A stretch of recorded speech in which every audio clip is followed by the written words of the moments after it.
the idle speed is a kind of aggregate best guess. Okay. Because if you set it so it's spot on when the engine's warm, then it's going to be too slow when it's cold. Okay. And then, so you're always setting it just a little bit fast for when it's fully warm. Okay. But it does mean that when you start it from cold, it needs a little bit of assistance because, you know, you're in this best guess scenario. Once it's warmed up, it's fine.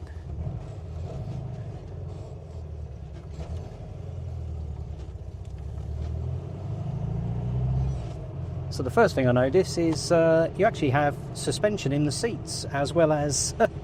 Yeah, it's quite springy, it's quite bouncy, that seat. Mine's had me on it a lot more than the passenger one, so it's sort of settled down a bit. But yeah, most passengers say it's quite bouncy, isn't it? It's like, yeah. Feels airy.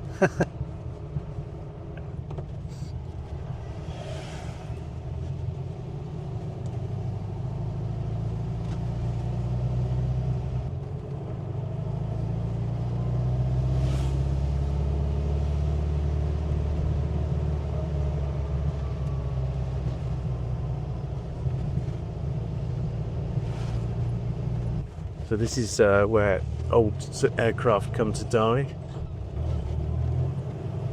They actually get dismantled here, don't Yeah, they fly them in and then they get dismantled. Which always seems quite sad because it was a living, breathing, working machine when it arrived. But it's just economics, isn't it? Yeah. They generally recycle a lot, don't they? They do, yeah. I think the engines are the most valuable thing.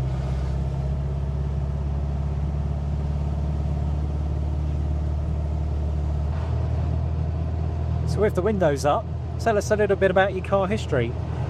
Oh no, car history. Nothing spectacular for a daily car. I've had 4 air-cooled Volkswagens, 2 Beetles, 2 campers. I had bay window camper, a T25 camper, string of company cars. First car, Talbot Sunbeam. Okay. For those that remember those, I was absolutely obsessed with rally cars at that point, which is why I wanted one, because there was a guy called Henry Toivonen, who was a great successful rally driver back in the 80s, and he really made the Sunbeam Lotus fly, but I couldn't afford one of those. So that car had a lot of fettling. Again, it was, you know, edging out or go faster bits. E30 BMW back in the day. Okay. Another car that I regret selling. The rest is just, you know, fleet stuff. But I love-hate relationship with BMWs. They're great in some ways. Other ways they can be quite hard to live with, especially M Sport suspension and run flat tyres. Yeah. So having talked about value, I guess the reality is this car is not and probably never will be for sale. No, definitely not. It was kind of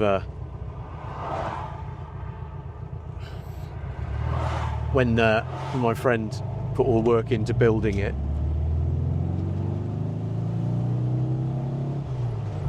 It would seem rude to sell it. Yeah.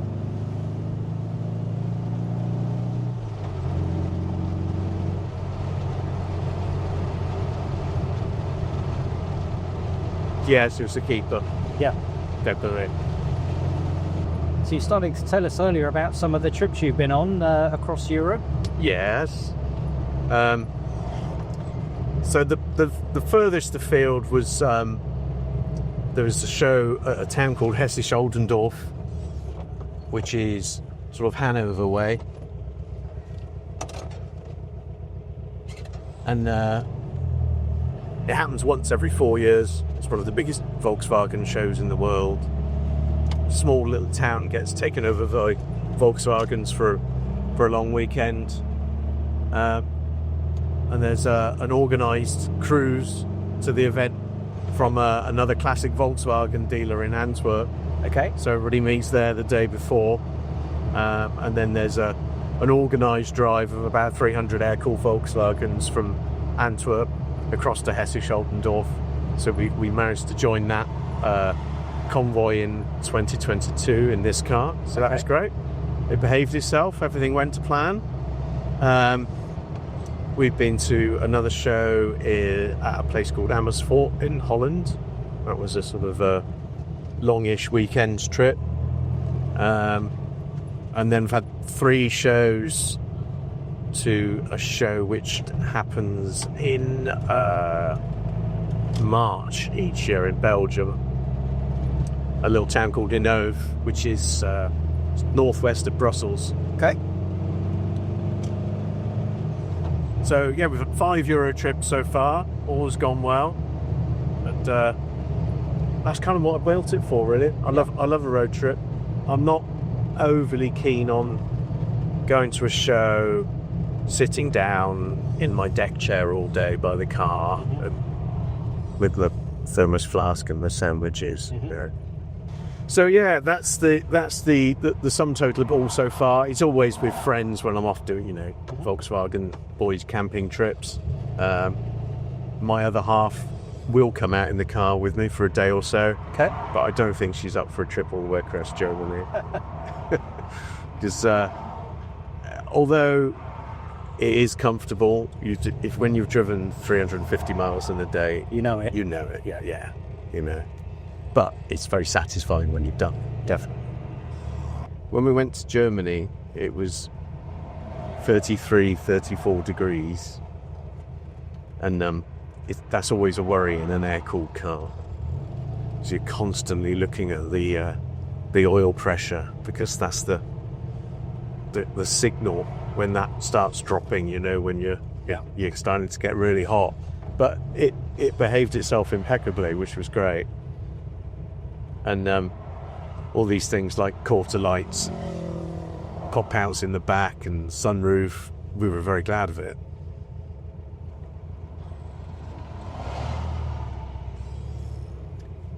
And when it does start to get a bit toffee on the temperature, you literally pull over and...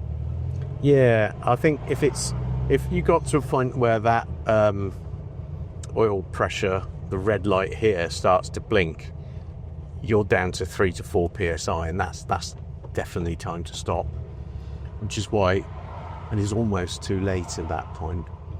So that's why it's good to have an oil pressure gauge, so you can kind of see what's coming before it happens. But yeah, you can either stop, or it could be argued that you're better to carry on at a steady speed, so you can get the air flowing through the engine. Right. Because when you stop as well, you get a heat soak effect as well. Yeah. So you get out, open the deck lids, and you can just hear the engine there going ding, ding, ding, ding, which is not so good. Was this the original colour then? It is, yes. Okay. It's called Gemini Metallic Blue. Not many Beetles made in it. There were a few Porsches in it. 911s. There wasn't many metallics back then, but this was one of them. Because lots of people it's a contentious issue with classics and metallic paint, but this is what it came with, so I kept it. Yeah. It's the fun of going fast in a slow car. It is actually more fun than perhaps a faster car. Because you literally, my other car is an Abarth, 595, and that's, I won't say an exactly same, but similar experience to this. So a small car, and you can use it. Yeah, you can use it all. And Francesca, you can't. No. She's already going too fast before she's even got started. Yeah.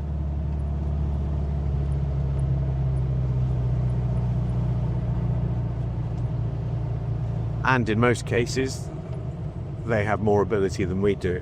Oh, way more. Yes.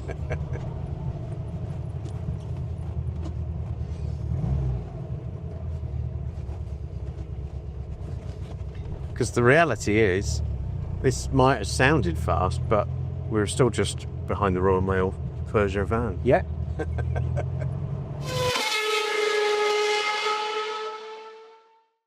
You started your MSP to help business owners master technology. Isn't it time you were rewarded for that? MSP Finance Team helps hard-working MSP owners finally get the profit, time, and control they deserve.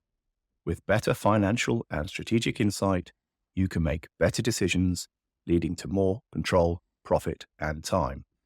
Our approach is unique. We focus exclusively on MSP businesses, and we meld bookkeeping, CFO as a service, accounting, and mentoring to help you get started, scale, or sell.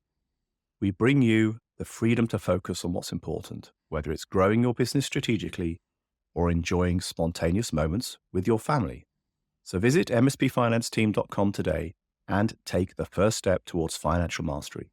Because when it comes to your MSP finances, it's not just business, it's a numbers game.